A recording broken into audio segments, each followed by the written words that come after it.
आणि तू कसा पुढे निवडून येतो तेच मी आता बघतो. महाराष्ट्रभरामध्ये मी कुणाला पाडायचं ठरवलं तर मी कुणाच्या बापाचं ऐकत नाही, मी पाडतो म्हणजे पाडतो. राजकारणामध्ये एखाद्याला निवडून आणण्याची पॉझिटिव्ह प्रवृत्ती असावी. मी निवडून आणणार म्हणजे आणणार. गाव पेटवायला एक नालायक माणूस लागतो काडी ओढायला, गाव वसवण्यासाठी अनेक हात लागतात. मग अशा प्रकारची उर्मट भाषा त्यांनी केली होती आणि म्हणून आज त्या उर्मट भाषेचा मी माफ केलेला आहे त्यांना. ते ज्यावेळेस महायुतीत आल्यावेळेस मी जाऊन त्यांचा सत्कार देखील केला, मी भेटलो त्यांना. पण तरीही पुढच्या 7-8 महिन्यामध्ये त्यांची गुरमी तशीच होती. नीट बोलायचं नाही कोणाशी, काय कोणाचं काय घरी कोण धान्य पाठवतं, सगळे आपापल्या पद्धतीने. तुम्ही किती कोटीचे असाल ते बाकी कोणी सगळे तसेच आहेत. पण अतिशय उर्मटपणा जो त्यांचा होता, त्या उर्मटपणाबद्दल पूर्ण बारामती लोकसभा मतदारसंघात जेव्हा मी फिरलो त्यावेळेस लोक असे म्हणायला लागले की बाबा ठीक आहे, दोन्ही आता सुनेत्राताई आणि सुप्रियाताई आहेत, अजित पवार उर्मट आहे. मी दोन मधल्या प्रतिक्रिया सांगतो. अजित पवार उर्मट आहेत आणि म्हणून आम्ही अजित पवारांना मतदान करणार नाही, त्याच्याऐवजी आम्ही सुप्रिया सुळेंना मतदान करू. काही लोकांचं असं म्हणणं आलं की एका बाजूला लांडगा आहे आणि एका बाजूला वाघ आहे, कुठच्याही पिंजऱ्यात टाकलं तरी तेच आहे. आम्ही मतदान कसं करणार ते? आणि जेव्हा माझ्या हे लक्षात आलं जनतेची अडचण, त्यावेळेस मी ठरवलं की 6,86,000 मतदान हे पवारांच्या समर्थनार्थ आहे. या बारामती लोकसभा मतदार जवळजवळ 5,50,000 ते 5,80,000 मतदार पवार विरोधक आहेत. ते ना सुप्रियाताईला मत देऊ इच्छित ना सुनेत्रताईला देऊ इच्छित. मग त्यांना लोकशाहीमध्ये बाबासाहेब आंबेडकरांनी, डॉक्टर बाबासाहेब आंबेडकरांनी जो प्रचंड मोठा असं हे संविधान आणि निवडणुकीचा अधिकार, आपलं सरकार नेमण्याचा अधिकार जो दिलेला आहे, त्या अधिकाराची अंमलबजावणी करायची असेल, आपल्या आवडीचा किंवा काम करणारा खासदार आमदार निवडायचा असेल तर मतदान करण्याची अंबानींना एक मत आणि सर्वसामान्य एखाद्या शेतकरी कुटुंबातल्या झोपडीत राहणाऱ्या महिलेला सुद्धा एक मत, ही एवढी डेमोक्रेसी लोकशाही प्रचंड तयार करून ठेवली. आणि मग जर त्यांना अशा नावडत्या लोकांना मतदान करण्याची संधी जर मतदारांना मिळाली नाही तर तो डेमोक्रेसीचा, लोकशाहीचा आणि बाबासाहेबांनी निर्माण केलेल्या सगळ्या व्यवस्थेचाच कुठेतरी घात होतोय. असा प्रकार माझ्या नजरेत आल्यानंतर मी ठरवलं. माझे पुरंदरचे तो लोक बोलतायत की आम्हाला बदला घ्यायचा, मी नाही बोलत. नियती बदला घेईल आणि तो बदला सगळ्या बाजूने त्यांचा झालेला आहे. जेव्हा पवार साहेब स्वतः त्यांच्या मुलाबद्दल माझ्या नातवाच्या म्हणण्याला कवडी मोलाची किंमत नाही हे म्हणाले, त्या दिवशीच संपलं. तुम्हाला घर सोडून जावं लागलं त्या दिवशीच संपलं. पहाटेचा शपथविधी घ्यावा लागला त्या दिवशी तुमची क्रेडेन्शियल संपलं होतं. आजच्या घडीला काय परिस्थिती आहे सगळ्यांना सगळं माहित आहे. आणि म्हणून बारामती लोकसभा मतदारसंघातील लोकशाहीला मानणाऱ्या, घराणेशाहीला, कुटुंबशाहीला आणि साम्राज्यवादाला न मानणाऱ्या सर्वसामान्य मतदारांना मतदानाचा हक्क मिळावा म्हणून मी ही निवडणूक लढणार. आणि म्हणून एका शब्दात ही लढाई अशी असेल, पवार वर्सेस बारामती लोकसभा मतदारसंघातील सर्वसामान्य माणूस. सगळ्यांना यांनी त्रास दिलाय. भोरचे आमचे आदरणीय अनंतराव थोपटे मुख्यमंत्री झाले असते 1999ला. भोरचा सुपुत्र एक मावळा मुख्यमंत्री झाला असता. निव्वळ पुण्यामध्ये कोणी मुख्यमंत्री झाला तर आमच्या साम्राज्याला हादरा बसेल म्हणून त्यांना पाडण्यात आलं. संग्राम थोपटेंना महाविकास आघाडीत मंत्री कोणी होऊ दिलं नाही. संग्राम थोपटेंना संपूर्ण विधानसभेचं अध्यक्षपद, सर्वोच्च पद मिळत असताना, काँग्रेसने सांगितलेलं असताना ते होऊ दिलं नाही. अजित पवारांनी होऊ दिलं नाही. पुण्यामध्ये दुसरा कोणीच मोठा नको, आम्हीच पुण्याचे मालक, पुणे जिल्ह्याचे मालक, फक्त बारामतीचे नाही. अशा प्रकारची मानसिकता यांची आहे. ती मानसिकता मोडली पाहिजे. हर्षवर्धनकडून मतदान करून घ्यायचं लोकसभेला आणि विधानसभेला हर्षवर्धन साहेबांना धक्का देऊन टाकायचा. अपक्ष उभे करायचे, इतर उमेदवार उभे करायचे. अशा प्रकारची फसवेगिरी आणि फसवेगिरी करणे हा आमचा जन्मसिद्ध अधिकार अशा आविर्भावात राखते. एखाद्याने एखादी चूक केली किंवा काय फसवणूक केली तर त्याला निदान पश्चाताप असतो. त्यांना कसलाही पश्चाताप नाही. आमचा तो अधिकार आहे जन्मजात लोकांना फसवणे किंवा लोकांची वाटोळ करणे. आणि म्हणून सगळ्या मतदारसंघामध्ये जे आज 2 दिवसामध्ये साधे साधे शेतकरी शेतात 15-20 शेतकरी आहेत. मला फोन केलेला फोन ऑन आहे. बापू माघार घ्यायची नाही, आम्हाला मतदान करायचंय. तुम्हाला एका मुलाचा एकच टॅग लाईन मी तुम्हाला सांगतो.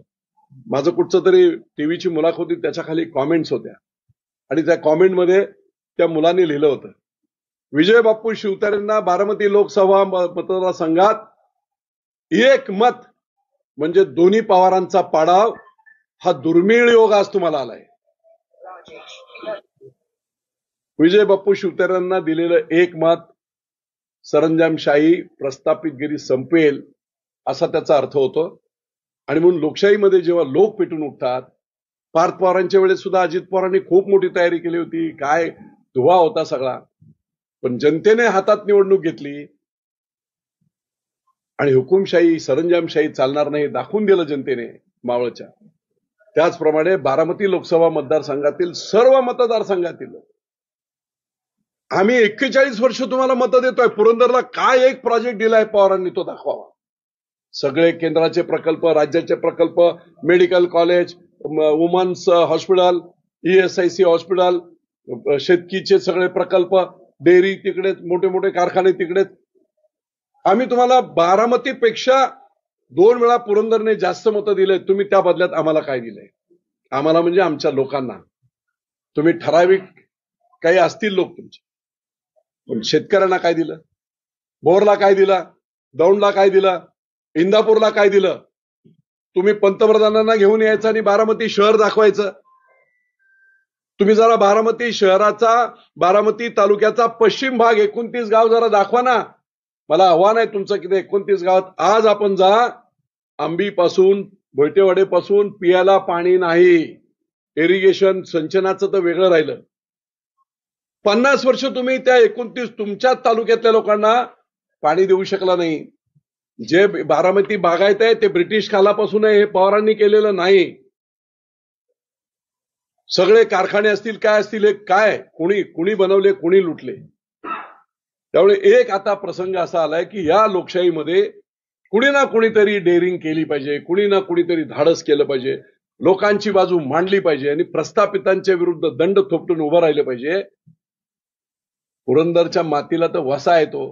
ब्रिटिशांच्या विरुद्ध पहिली लढाई 1857ला नाही झाली, त्याच्या अगोदर उमाजी नायकांनी केली. हा इतिहास आहे पुरंदरचा. संभाजी राजांचा जन्म इथे झालेला आहे. महाराजांची पहिली लढाई या पुरंदरमध्ये झाली आहे. बेलसारांनी खळदला. अख्ख्या महाराष्ट्राचं कुलदैवत याच मातीत आमच्या खंडोबाला आहे, जेजुरीला आहे. भुवनेश्वराचं मंदिर यादवकालीन लोकांनी बांधलं. 3000 किलोमीटर लांब येऊन का तिकडे जागा नव्हती का? या मातीचा तो वसा आहे की जेव्हा जेव्हा कुठेतरी अडचण येईल लोकांची, समाजाची, त्यावेळेस पोट तिडकीने पेटून उठवून आज जो महाराष्ट्र आपण बोलतोय संयुक्त महाराष्ट्र, तो संयुक्त महाराष्ट्राचा पहिला ठराव मांडणारे कोण होते? तर ते आमचे आदरणीय प्रल्हाद केशव अत्रे साहेब होते. म्हणून महाराष्ट्र आहे. मुंबई सकट महाराष्ट्र असण्याचं जे आहे ते ह्याच पुरंदरच्या मातीतून झालेलं आहे. आणि म्हणून आज इथून मतदान मिळवायचं आणि त्या मतदानाच्या जोरावर तुम्ही राज्यात ब्लॅकमेलिंग करायचं, देशात ब्लॅकमेलिंग करायचं. हे ब्रह्मराक्षस हा रावण आम्हीच तयार केलेला आहे. आम्ही मतं देऊन तयार केलेलं आहे. आणि मग बाहेरचा माणूस कोणी येणार नाही. या पापाचं आम्ही केलेलं पाप आहे. या पापाचं परिमार्जन हे आम्हालाच करावं लागेल या मतदारसंघातील मतदारांना. आणि म्हणून ही लढाई आहे. या रामायणातला रावणाच्या विरुद्ध लढणारा, रामाच्या बरोबर असणारा बिभीषण विजय शिवतारे. निर्णय घ्यायला उशीर झालाय का? आणि अजित पवार काही निर्णय घ्यायला उशीर नाही. लोक हुशार आहेत, प्रचंड हुशार आहेत. मीडिया आता हे झालेलं आहे. आता काय पहिल्या मोठ्या मोठ्या सभा घ्याव्या तसं नाही. 100 लोकांच्या समोर जरी हे केलं तरी टीव्हीवाले दाखवतात, 13 कोटी लोक बघतात. जनता सुज्ञ झालेली आहे. घराघरा बसून मोबाईलवरून सर्व लोक, तरुण मुलं, महिला सगळं बघतात. त्यामुळे प्रचार आता हा खूप सोपा. तुम्ही जर सत्य असाल, खरा असाल, तर तुम्ही लोकांच्या हृदयापर्यंत पोचायला 10-15 दिवस, महिनाभरचा वेळ ठीक आहे. आणि ही लढाई विजय शिवतरेंची नाही, ही लढाई मला खासदार होणे याच्यासाठी नाही. पुन्हा एकदा सांगतो, आमदार बनणे, खासदार बनणे मला देवाने सगळं दिलेलं आहे. लोकांची लढाई लढण्यासाठी, प्रस्थापितांच्या विरुद्ध आवाज उठवण्यासाठी, सर्वसामान्य माणसाचा आवाज म्हणून मला पुढे यायचं आणि म्हणून ही मी लढाई लढतोय. निश्चितपणे या लढाईमध्ये जनता प्रचंड मोठ्या प्रमाणात आशीर्वाद देईल आणि लोकशाहीमध्ये जी प्रक्रिया या देशातल्या, एवढ्या मोठ्या खंडप्राय देशातल्या, निश्चितपणे त्याच्यामध्ये मी यशस्वी होईल. मी आणखी एक तुम्हाला सांगतो, मी महायुतीच्या विरोधात नाही. 100% मी महायुतीचा, शिंदे साहेबांच्या विचारांचा शिलेदार आहे. मी देवेंद्र फडणवीसांना गुरु मानणारा माणूस आहे. नरेंद्र मोदींना निष्ठास्थान मानणारा मी माणूस आहे. याच नरेंद्र मोदींच्या हातात तिसऱ्यांदा देश दिला पाहिजे, लोकांच्या हितासाठी दिला पाहिजे, देश पुढे नेण्यासाठी दिला पाहिजे. आणि म्हणून याच विचारांचा मी आहे. परंतु इथली लढाई ही वेगळी आहे. इथली लढाई अशी आहे की एक कोणतरी आपल्याकडे आला आणि तोही ब्रह्मराक्षसच आहे. आणि लोकांची इच्छा आहे, माझी इच्छा नव्हती. अचानकपणे मी हे डिक्लेअर केलं. त्याचं कारण आहे की अंडरकरंट मी सगळा पाहिलाय आणि त्या अंडरकरंट हे करून लोकांचा आदर करून, मतदारांचा आदर करून मी इथे येतोय. आणि नमो विचार मंच या नावाखालीच ही निवडणूक आमची होईल. अनेक प्रकारचे, बरेच लोकांनी सांगितलं प्रेशर येतील, काय येतील. आमची विनंती आहे सर्व नेत्यांना आपल्या माध्यमातून, ही लढाई महाराष्ट्रामध्ये जो काय गेले 1978 नंतरचा जो अत्याचार झाला आणि बाजारू राजकारण कोणी केलं असेल, यशवंतराव चव्हाणांपासून वसंतदादा पाटील, बाळासाहेब देसाई, तुमचे अशोक चव्हाणांचे वडील शंकरराव चव्हाण, केवढी टोले जंग माणसं, दिवस रात्र लोकांसाठी झटणारी माणसं.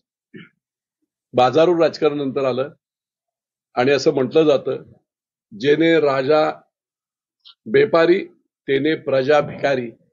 सगळेच अशा पद्धतीने कमर्शियल झाले. लोकांना सुद्धा आता जिकडे तिकडे बघाल तिकडे हेच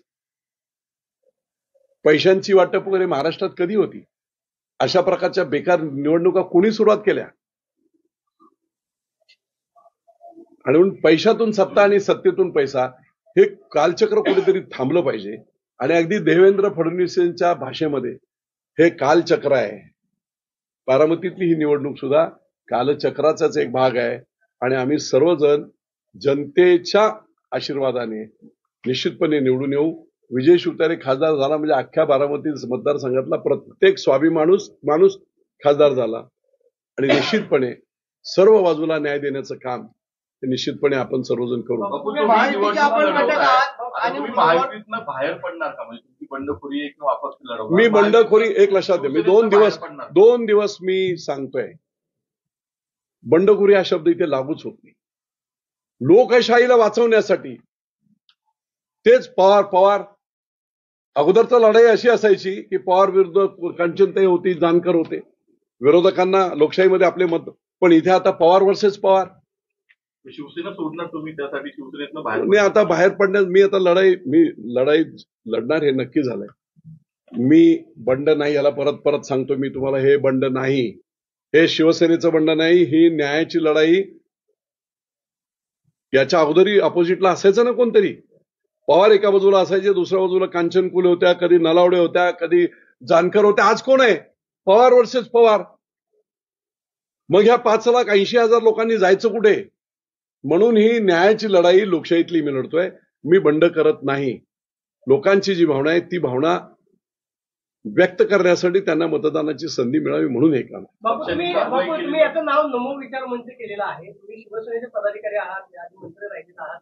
तुम्ही शिवसेनेच्या नावानं मंच काढण्याच्या ऐवजी तुम्ही नमो विचार मंच काढला. देशामध्ये अजित पवार हे नरेंद्र मोदींकडे गेलेले आहेत. नरेंद्र मोदी अजित पवारांचं कौतुक करतात. तुम्ही नरेंद्र मोदींच्याच नावाने विचार मंच काढता आणि अजित पवारांना आव्हान देता. म्हणजे वरचे नेते अजित पवारांचं कौतुक करता, तुम्ही अजित पवारांच्या विरोधात लढता. हा विरोधाभास नाही का वाटत? तुम्ही नरेंद्र मोदींच्या नावाने विचार मंच केला, याचं कारण काय? तुमच्यावरती असा आरोप होतोय, बाकी काही नेते असं खासगी सांगतात की हे भाजपचंच काम आहे, भाजपनंच बापूंना सांगितलंय का की निवडणूक लढवा म्हणून? ते एकदा स्पष्ट करा. बिलकुल नाही. कोणत्याही नेत्याशी चर्चा नाही. माझी चर्चा, मी फिरलो सगळ्या मतदारसंघांमधून, लोकांनी मला काय सांगितलं. मी काळूबाईच्या मंदिरामध्ये राख नावाच्या गावात गेलो होतो. मंदिराला भेट दिली, सतरंजीवर 200 लोक होते. आणि ज्या रिॲक्शन मी तिथे पाहिल्या, आम्हाला मत ना सुप्रियाताईला द्यायचं आहे, 15 वर्ष त्यांनी काय केलेलं नाही, ना आम्हाला सुनेत्रताई. कोण सुनेत्रताई? अजित पवारांची मिसेस म्हणून आम्ही मतदान करायचं? काय लोकशाही आहे ही? काय कॉन्ट्रीब्युशन? आणि म्हणून अजिबात नाही. कोणत्या नमो, मी एवढ्यासाठी म्हणतोय, नरेंद्र मोदींवर या देशातल्या करोडो लोकांची श्रद्धा आहे, तशी विजय शिवतारेंची श्रद्धा आहे. आज बाळासाहेब असते तर गोष्ट वेगळी असती. शिंदे साहेब कोणाला मानतायत? नरेंद्र मोदींना. देवेंद्र फडणवीसांचं अधिष्ठान आणि जागा गुरु कोण? नरेंद्र मोदी. सर्वांचेच नरेंद्र. कारण देशाला चालवायला आदरणीय पंतप्रधान नरेंद्र मोदींशिवाय दुसरा पर्यायच नाही आहे. आणि डेडिकेशन काय आहे त्यांचं? त्याच्यात सगळ्यात महत्वाची, 70 वर्ष काँग्रेसने राजकारण केलं. त्या राजकारणामध्ये प्रत्येक जिल्ह्यात त्यांनी सुभेदार नेमले. एकाचा कारखाना, एकाची दूध डेअरी, एकाची बँक. नरेंद्र मोदींनी देश आणि भाजपचा शेवटचा एंड गोल काय आहे? राष्ट्र. RSS असो, भाजप असो. आणि म्हणून देशाप्रती कमिटेड. चुकीचं ठीक आहे, ईडी करून कोणाला नामावर सगळं काय करत असतील, पण शेवटी त्या सगळ्याचा एंड, त्या सगळ्याचं अंतिम ध्येय हे राष्ट्र घडवणे आहे. आणि म्हणून नरेंद्र मोदी, ते आता द्रोणाचार्य सुद्धा, मला मानू न मानू, द्रोणाचार्य मी एकलव्याला ऍक्सेप्ट केलं नव्हतं, पण तरी एकलव्य झाला मोठा योद्धा. होऊ शकते नाही. तुम्ही महायुतीकडे जागेची मागणी का केली? आता ते महायुती, ते आमचे नेते करत असतील. ते आता हे सगळं पाहिल्यावर नेते करतील, बोलतील काय असेल. आणि महायुतीच्या जागा अधिकच्या याव्या याकरता आता अमित शहा प्रयत्न करतात, देवेंद्र फडणवीस करतात. महायुतीकडून आपल्याला जर विधानसभेची काही ऑफर आली, विधानसभा कोणी पाहिली हो? 6 महिन्यात विधानसभा एक महिने. मी आज सांगतो तुम्हाला, 2024ची विधानसभा सगळे सेपरेट लढतील. सेपरेट लढले नाहीत आम्ही सगळे, तर आयते उमेदवार पवार साहेबांना आणि उद्धव ठाकरेंना मिळतील. होणारच नाही, ते पोस्ट अलायन्स होईल. आणि विधानसभा कोणी पाहिले? आज लोकांची मानसिकता काय, लोकांची मागणी काय, त्याला साथ देणे हे नेत्याचं काम आहे. ते मी करतो. विरोधकांची मूठ बांधणार का तुम्ही? हर्षवर्धन पाटील नाराज आहेत. ते आता काय सगळं सांगू काय ते? बापू, तुम्ही आता एकीकडे तुम्ही निवडणूक लढवण्यामध्ये ठाम आहात, दुसरीकडे महायुतीमधले एक नेते आनंद परांजपे असं आव्हान देत आहेत, विजय बापूंनी जर इकडे निवडणूक लढवली तर आम्ही तिकडे एकनाथ शिंदेना पाडणार. एकनाथ शिंदेचे ते चिरंजीव आहेत, एकनाथ शिंदे तुमचे नेते आहेत. जर कदाचित असा निर्णय तिथे घेतला तर तुमच्या नेत्यासाठी तुम्ही माघार घेणार का? काय सांगणार अशा वेळी नेत्या? एक लक्षात घ्या, उद्या त्याच्या चर्चा होतील, हे होईल. सगळ्यात मोठा पक्ष आज भाजप आहे. आणि भाजपचं आजचं उद्दिष्ट काय? 400 पार करायचं. पण त्याच्यावर महाराष्ट्रातलं सगळ्यात मोठं उद्दिष्ट काय? राज्याला त्रास देणारे पवार नको. महायुतीचं तेही एक उद्दिष्ट आहे. ते तसंच सक्सेस होणार नसेल. लोक बोलतायत की मी आता तुम्हाला अगदी ओपन सांगतो की ज्या गावोगावच्या लोकांच्या प्रतिक्रिया आहेत ना, त्या आहेत की अजित पवार नाही जिंकू शकत. आमची लढाई ही सुप्रिया सुळेंशी होईल. अजित पवार जिंकू शकत नाहीत. त्याचं कारण उर्मटपणा. साधे लोक बोलतायत. देवाची शपथ घेऊन सांगतो, ह्या रिॲक्शन्स आहेत.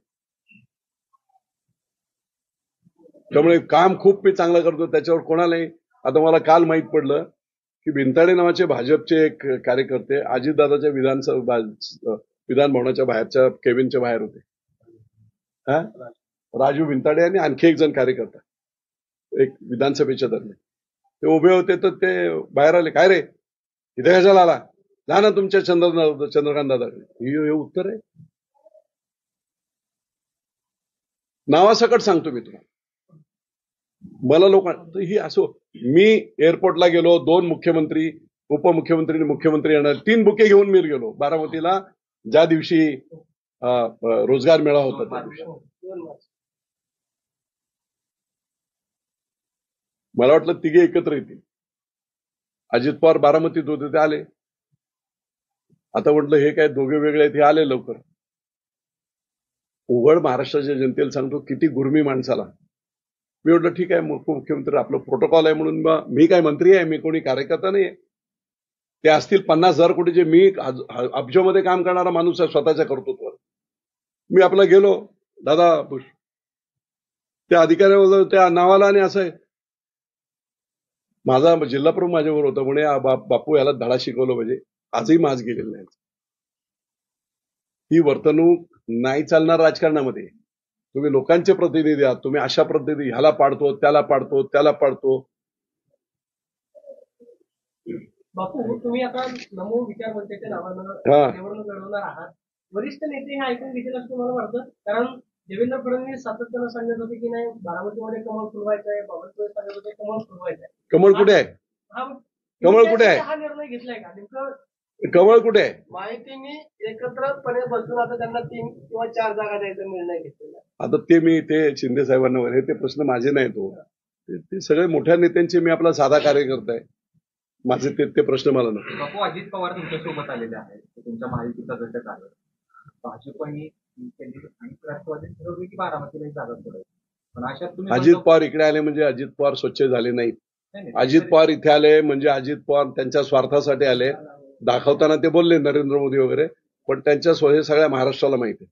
त्यामुळे ते आले म्हणजे त्यांचे सगळे गुन्हे माफ झाले. त्यांना माफ करा. आणि आम्हाला आमचा जो अपमान केलेला आहे जनतेचा एवढा, म्हणून मी त्या दिवशी बोललो त्यांनी येऊन पालखी तळावर इथे माफी मागावी. विजयबापूंचा अपमान केला हे नाही, पुरंदरच्या जनतेचा अपमान तुम्ही केलाय त्यांची विजय शिवतारेंची त्यांची माफी मागा. माझा प्रश्न हा होता, माफी मागितलं तर मग तुम्ही माघार घ्या. नाही हे बघा, माफी मागितल्यावर मग लोक ठरवतील. मी नाही माघार घ्या. नाही म्हणजे तुमचा निवडणूक लढवण्याची भूमिका आहे की पुरंदर 1000% मी निवडणूक लढवणार. नाही, त्या युटर्न घ्यायचं काय कारण चाललंय? माफी मागून संपतं थोडी. माफी मागून करेक्टिव्ह ऍक्शन झाली, संपला विषय. मग लोक ठरवतील काय करायचं. बापू, या संदर्भात वरिष्ठ नेत्यांशी चर्चा झाली का? कारण अजित पवारांनी काल खूप सावध प्रतिक्रिया दिली, त्याच्यामध्ये वरिष्ठ बसून निर्णय घेतले. या संदर्भात तुम्ही कुठल्या एवढा मोठा तुम्ही निर्णय घेताय बारामती लोकसभा मतदारसंघातून लढायचा, तुम्हाला कुठल्या वरिष्ठ नेत्यांचा पाठबळ आहे का, किंवा तुम्ही या संदर्भात चर्चा केली? मला जनतेचं पाठबळ आहे. 15 लाख जनतेचं पाठबळ आहे आणि त्यांच्यासाठीच ही लढाई आहे. अजून एक अशी चर्चा आहे की शरद पवारनीच तुम्हाला सोबत केलेला आहे, ताकद याचा फायदा तुम्ही लढता आहात सुप्रिया सुळेंना पाडण्यासाठी, म्हणजे तुम्ही माहितीत आहात भाजप. अजित पवार आमची लढाई नाहीये. अजित पवारांना आमची लढत कोणाशी होणार? अजित पवार रेसमध्येच नाहीत. मी आज सांगतो, लढत होईल सुप्रिया सुळेंची. महायुतीची मतं वेगळी होणार नाही असं वाटतं, कारण तुम्ही आज लढता आहात इथे मतं शरद पवार प्रो आणि अँटी शरद पवार. मला सांगावं, जानकर आले. जानकर अख्ख्या मतदारसंघात 2014 मी प्रचार प्रमुख होतो. जानकरांचा चेहराही कोणाला माहित नव्हता, चिन्हही कोणाला माहित नव्हतं. तरी 70,000 मतं, म्हणजे 35,000 आणखी मतं जानकरला मिळाली असती. त्यांनी कमळ घेतलं असतं त्यावेळेस निर्णय लागला. याचा अर्थ आहे पवार विरोधी अँटी पवार मतं जी आहेत ना, ती खूप मोठ्या प्रमाणात आहेत आणि त्यांना मतदान करण्याचा अधिकार मिळाला पाहिजे. 2 पवार वर्सेस पवार हे नाही चालणार. म्हणून हे सगळं शिंदे साहेबांना सोडणार का? मग आता तुम्ही शिंदे साहेबांची सोडायची काय कारण? शिंदे साहेबांनी जर तुम्हाला सांगितलं आता माघार घ्या तर काय? मी लोकांचं ऐकणार आणि त्या चर्चा होतील. मी माझं मत त्यांच्यासमोर सुद्धा मी प्रामाणिकपणे जाऊन हे मत मांडणार. तुमचा जो हेतू आहे, महायुतीचा हेतू काय? शरद पवारांना चेकमेट करणे, खूप त्रास होत आहे. तो साध्य होणार नाही याच्यातून. बंडखोरी झाली ना सर? बंडखोरी नाही. परत मी सांगतो, बंडखोरी हा शब्द वेगळा. लोकांच्या भूमिका, लोकांच्या भावना तशा आहेत म्हणून हा सगळा आहे. शिंदेना डावलून तुम्ही मग उमेदवारी लढवणार? डावली तुम्ही कशाला शब्दाचे हे करताय? माझे ते मित्र आहेत, माझे एकदम चांगले आहे. आमचा नेते आहे, मुख्य नेते आहेत, त्यांच्याबद्दलचा प्रचंड आदर आहे. तुमच्या माहितीसाठी सांगतो की जेव्हा ते उठाव झाला, त्यांचा बंड सुद्धा उठाव झाला एका प्रिन्सिपल मुद्द्यांवर, त्यावेळेस ते सगळे आमदार जेव्हा गेले त्यावेळेस महाराष्ट्रातला ते मुख्यमंत्री होण्याच्या अगोदर महाराष्ट्रातला मी पहिला मंत्री आहे ज्याने प्रेस कॉन्फरन्स घेऊन 5 दिवस अगोदर यांचे विचार बरोबर आहे, उद्धव साहेब काँग्रेस राष्ट्रवादी बरोबर गेले ते चूक आहे आणि म्हणून त्यांनी केलेला उठाव, या उठावाचं समर्थन करत मी त्यांच्याबरोबर आहे, माझी जनता त्यांच्याबरोबर असं 5 दिवस अगोदर प्रेस घेऊन मी सांगितलं. या निर्णय घेण्यामागे आपले गुरु कोण? हा निर्णय घेण्यामागे आपले एक उत्तरानं बोलू द्या. बरोबर केला म्हणून त्यावेळेस एकनाथ शिंदे उठाव केला. आता तेच अजित पवार तुमच्याकडे आले. एकनाथ शिंदे अजितदादांचं कौतुक करतात बारामतीमध्ये येऊन. तुम्ही म्हणता की नाही एकनाथ शिंदे आमचे नेते आहेत. अमित शहा अहो अलायन्स सगळं तुम्ही जरा भाषणं काढा ना पाठीमागची. मला एक मिनिट. अजित पवारांनी एकनाथ शिंदेबद्दलचं एक मोठं वक्तव्य त्याचं. अरे काय कुणाच्या वडिलांनी पक्ष स्थापन केला, शिवसेना कुणी वाढवला, कुणी हे केला, हे बरोबर सगळ्या अख्ख्या महाराष्ट्राला जगाला माहित असताना चिन्हासकट पक्ष पळून नेला. बरोबर आहे काय? त्यांनी काय केलं? त्यांचंच भाषण. बघा राजकारणात वेगवेगळी भाषणं वक्तव्य होत असतात टाइम टू टाइम. मला एक कळते, मी प्रामाणिक आहे. लोकांची जी प्रामाणिक इच्छा आहे त्या इच्छेला साथ देण्याचं काम, शेवटी निर्णय काय लागेल तो लागेल, पण त्यांना मतदान करण्याची संधी देण्याचं काम ते कर्तव्य मी करतोय, म्हणून मी हे करतोय. बारामती लोकसभा मतदारसंघातल्या तुम्ही खरं तर पुणे जिल्ह्याचा विचार केला, त्यात बारामती लोकसभा मतदारसंघाचा विचार केला तर तुमच्यासारख्या लोकांचा अनेकांची अजित पवारांची संघर्ष झाला किंवा शरद पवारांची संघर्ष झाला. ही नाराजी जी खतखत आहे, भाजपमध्ये देखील लोक बोलत नाहीयेत ते पदाधिकारी, ते तुमच्याशी त्यांच्या मतांच्या आधारावर तुम्ही हे बोलताय. बघा मतदानात लोक जाऊन मतदानात करतील. 50 वर्ष ज्यांच्याशी आम्ही संघर्ष केला त्यांना तुम्ही मत द्या म्हणून सांगायला गेलं तर भाजपचे कार्यकर्ते सुद्धा तेवढेच नाराज आहेत. आणि ह्या पुणे जिल्ह्यामध्ये, पुणे जिल्हा म्हणजे काय मक्तेदारी आहे का पवारांची? मला सांगा ना, एक तरी नेता मोठा होऊ दिला का? प्रत्येक नेत्याचे पाय कापण्याचं काम यांनी केलेलं आहे. आमच्याशिवाय मग फक्त बारामती लोकसभा मतदारसंघ नाही, पुणे जिल्हा दुसरा कोण नाही, आम्हीच. अशा पद्धतीने त्यांनी मग ते पिंपरी चिंचवडला असेल, पुण्यामध्ये असेल, ओव्हरऑल सगळा जिल्हा परिषद असेल, सगळीकडे जो साखर कारखाने असतील, कोऑपरेटिव्ह असतील, बँका असतील, हे बनवलेत कोणी? कारखाने बनवणारे वेगळे, बँका बनवणारे वेगळे, खस्ता खाणारे वेगळे, आता तिकडे बाप बनून बसणारे वेगळे. खतखत आहे सगळ्या लोकांच्या मनामध्ये. खतखत आहे बापू, परंतु या निर्णयामागे आपले गुरु कोण? माझी सामान्य जनता बारामती लोकसभा आणि मतदारसंघाचा नरेंद्र मोदींकडे मी बघून हे काम करतो. बारामती लोकसभा मतदारसंघाचा विचार केला तर प्रामुख्यानं 3 उमेदवारांच्यात लढाई होती. तर तुम्ही आहात, दुसरीकडे सुनेत्रा पवार आहेत आणि तिकडे सुप्रिया सुळे. त्याचा नंबर लावायचा झाला तर पहिल्या क्रमांकावर कोण राहील, दुसऱ्यावर कोण राहील, तिसऱ्यावर काय राहील? पहिल्या क्रमांकावर विजय शिवतारे, दुसऱ्या क्रमांकावर सुप्रियाताई, तिसऱ्या क्रमांकावर सुनेत्राताई. अजित पवारांना तुम्ही या मतदानाच्या लिस्टमध्ये घेतलं? कोण कसे देतील म्हणून? अजित पवारांना मतदान का करावं? काय केलंय पुरंदरसाठी, काय केलंय भोरसाठी, काय त्यांनी केलेलं आहे? केलं काय नाही, उलट त्यांना लोकांना पाय कापण्याचं काम त्यांनी केलेलं आहे. सगळे नेते मोठे होते म्हणून मागाशी सांगितलं की थोपट्यांवर अन्याय कोणी केला, दादावर अन्याय कोणी केला, हर्षवर्धनवर अन्याय कोणी केला, खाली राहुल कुल साहेबांवर अन्याय कोणी केला, सुभाष कुल असताना अन्याय कोणी केले? कुठे नाही. सर्व ठिकाणी आपलं वर्चस्व राहून नेता उपजूनच द्यायचा नाही, त्याला मारून टाकायचा. हे फक्त त्यांनी इथे नाही केलं, पुण्यात सगळ्या महाराष्ट्रातले प्रमुख मराठा नेते, सोमेश्वर कोणी बनवलं, काकडेंनी बनवलं, माळीनगर कोणी शेंबेकरांनी बनवलं, जाचकांनी छत्रपती बनवला, खाली शितोळे त्यांनी दौंड बनवला. ही सगळी बँका कोणी केल्या? VSI वसंतदादांनी केली. कुठे आहेत लोक आता? आज काय सगळं ताब्यात कोणाचे? त्यामुळे ही खतखत कुणाला वाढूच द्यायचं नाही महाराष्ट्रामध्ये. अगदी शंकरराव खोल्यांपासून बाळासाहेब विखे पाटलांपासून सगळ्यांना धारेवर धरण्याचं काम त्यांनी केलं. मी एकदा मध्ये एका इंटरव्ह्यूत बोललो होतो, 1998 नंतर कुणीही मुख्यमंत्री झाला तरी 2014 पर्यंत देवेंद्र फडणवीस जोपर्यंत मुख्यमंत्री झाले नाही तोपर्यंत सत्तेचं सेंटर बारामतीच होतं. कुणी विलासराव झाले तरी सत्तेचं सेंटरच होतं, सुशील कुमार झाले तरी सत्ते, सिल्वर ओकवर जाऊन बोलायचं अलायन्सची गव्हर्नमेंट 15 वर्ष, सगळं काय सत्तेचं सेंटर तेच होतं. बापू मला असं सांगा, तुम्ही असं म्हणते की नाही विचारांचे केलेलं आहे, अजित पवारांना भाजपनं घेतलं त्यावेळेस विजय शिवतारेंना या मतदारसंघामध्ये विचारायला हवं होतं, कारण भाजपनं ही तडजोड केली आहे का अजित पवारांसोबत? तुम्ही असं म्हणता? मी तुम्हाला एकच सांगतो की त्या काळामध्ये भाजपच्या उमेदवारांनी किंवा भाजपच्या नेत्यांनी बोललं नाही ना, एवढा अग्रेसिव्ह भाषण आणि प्रचार विजय शिवतारेंनी केला 2019 आणि 14. आताच म्हणजे बापू तुम्ही लढला, त्यांच्या विरोधात प्रचार केला, हे सगळं ठीक आहे. भाजपनं अजित पवारांना का घेतलं? का घेतलं ते मला विचारता कसं? ज्यांना घेतलं त्यांना विचारा. जोडून दुसरा प्रश्न विचारतो बापू. 10 दिवसापूर्वी तुम्ही बारामतीमध्ये आला होता, 13 तारीख आहे, 2 तारखेला हा मेळावा झाला. त्याच्यामध्ये तुम्ही असं बोलला होता की आधी विधानसभेचं ठरवा मग लोकसभेचं काम करू. या 10 दिवसात मी परत सांगतो, लोकांची मानसिकता पाहिल्यानंतर मी हा निर्णय घेतला. लोकांची डिमांड आहे म्हणून मी हा निर्णय घेतला.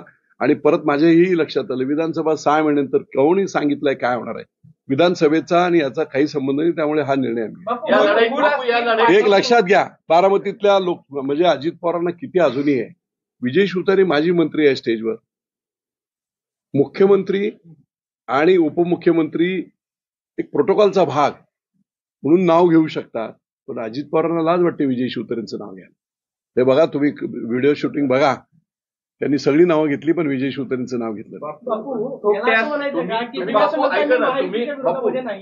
विजय शिवतारेंची अजित पवारांशी वैयक्तिक लढाई आहे? नाही, मतदारसंघाची पवारांच्या विरुद्ध लढाई. ही लढाई पवार वर्सेस लोकसभेतील, बारामती लोकसभेतील मतदार अशी लढाई आहे. या लढाईत तुम्ही म्हणताय बापू तुम्ही बिभीषण आहात या लढाईमध्ये, रावण कोण आहे मग?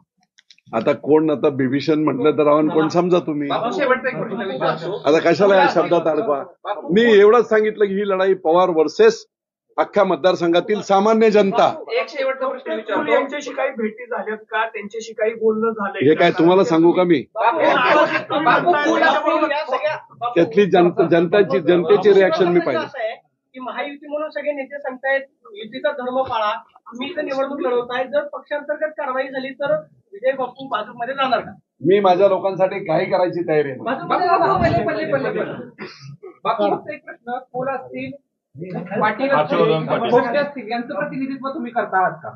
मी लोकांचं प्रतिनिधित्व सगळ्या इंदापूर, दौंड, पुरंदर, भोर, खडकवासला आणि मुळशी, वेल्हा सगळ्या तालुक्यांचं नेतृत्व मी करतोय, लोकांचं, सर्वसामान्यांचं.